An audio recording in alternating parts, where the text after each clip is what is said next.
हाँ जी, अस्सलाम वालेकुम। कैसे हैं आप सब? उम्मीद है आप सब खैरियत से होंगे। इस तरह है कि आज हम ये देखेंगे कि अगर हमें कोई रिएक्शन दिया गया हो तो हम उस रिएक्शन से कैसे केसी की इक्वेशन बनाते हैं।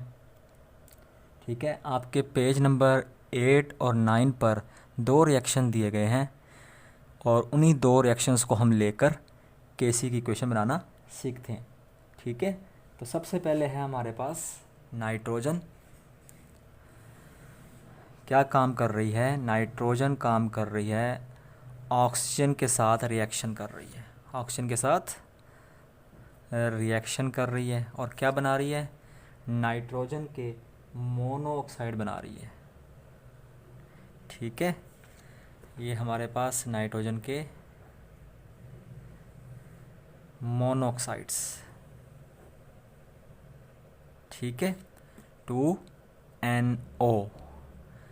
इस रिएक्शन के लिए हमने केसी इक्वेशन बनानी है।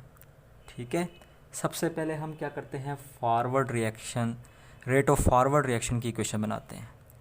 रेट ऑफ फॉरवर्ड रिएक्शन के बारे में मैंने बताया था आपको कि आपने डायरेक्टली प्रोपोर्शन का साइन लगाना है। फॉरवर्ड रिएक्शन में आपने सिर्फ रिएक्टेंट की कंसंट्रेशन को मल्टीप्लाई कर देना है, उसका आपने हासिल ज़रब ले लेना है, मतलब आपने उसका प्रोडक्ट ले लेना है। ठीक है, तो ये हमारे पास आ गई। अब आपने क्या काम करना है? प्रोपोर्शनल का साइन ख़त्म कर देना है।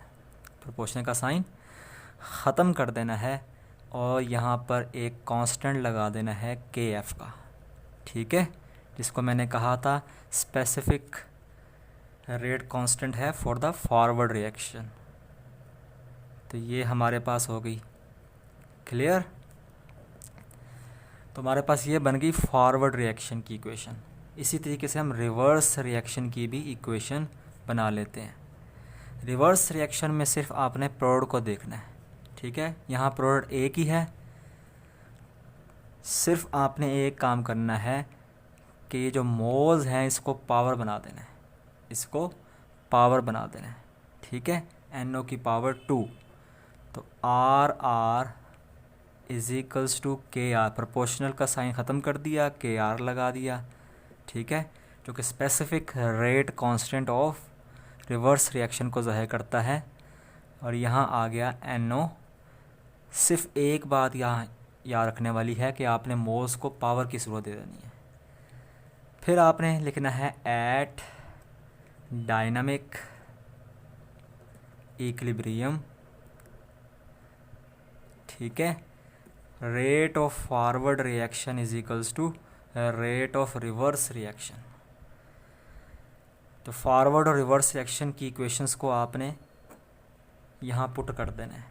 हमारे पास आ जाएगा क्या चीज़? KF। यहाँ आ जाएगा N2, यहाँ आ जाएगा O2। ठीक है, दोनों को स्क्वायर ब्रैकेट में लिखना है आपने। क्लियर? और फिर हमारे पास आ जाएगा KRNO का स्क्वायर।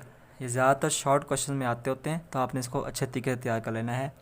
अब आपने क्रॉस मल्टीप्लिकेशन का काम करना है। KR को KF के नीचे ले जाना है और नाइट्रोजन और ऑक्सीजन की कंसंट्रेशन को NO के नीचे ले जाना है, NO की कंसंट्रेशन के नीचे।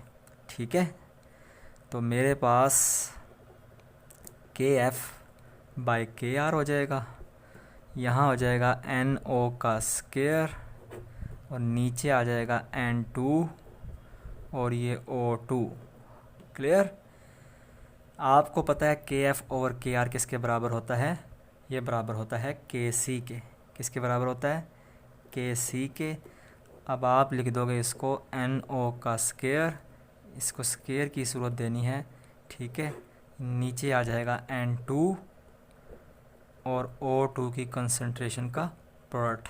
ठीक है, तो ये हमें इस तरीके से क्या काम कर दिया?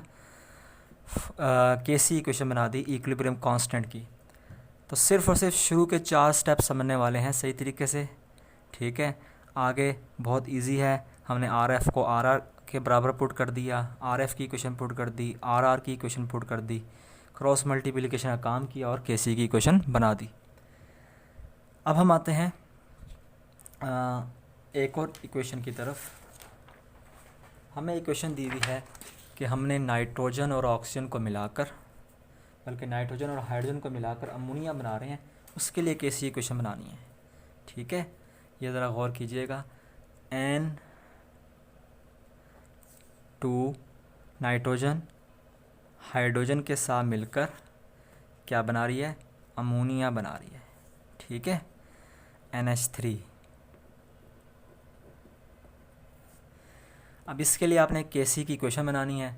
अब केसी की इक्वेशन बनाएंगे तो हमारे पास क्या है, देखें, रेट ऑफ फॉरवर्ड रिएक्शन की पहले आप इक्वेशन बनाएंगे। मैंने कहा था रेट ऑफ फॉरवर्ड रिएक्शन में आप सिर्फ रिएक्टेंट्स को देखते होते हैं, तो मैंने प्रोपोर्शनल का साइन लगाया, ब्रैकेट में N2 लिख दिया, ब्रैकेट में ही स्क्वायर ब्रैकेट में मैंने हाइड्रोजन लिख दिया। क्लियर। अब आपने काम ये करना है, ये जो मोल्स हैं इसको आपने पावर की सूरत दे देनी है, कोफिशिएंट को पावर की सूरत में लिख देना है। फिर आपने काम ये करना है, प्रोपोर्शनल का साइन ख़त्म करके यहाँ पर KF लगा देना है।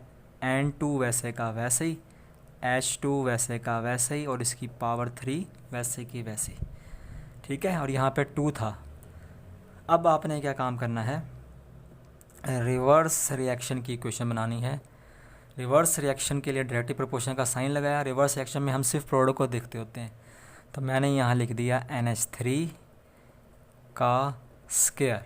ठीक है, इस कोफिशिएंट को हमने पावर की सूरत दे दी, इन मोल्स को हमने पावर की सूरत दे दी। ठीक है, तो आपने भी ऐसे ही करना है, हमेशा मोल्स या कोफिशिएंट को पावर की सूरत दे देना है। तो यहाँ पे आप ले देना है KR, फिर आ जाएगा आपके पास NH3 का स्क्वायर। ठीक है, एट डायनामिक इक्विलिब्रियम RF किसके बराबर होता है, RF बराबर होता है RR के। ठीक है, RF जब हमने RR के बराबर पुट कर दिया तो हमारे पास आ गया यहाँ पर KF N2 H2 की पावर 3, और यहाँ आ गया हमारे पास KR NH3 का स्क्वायर।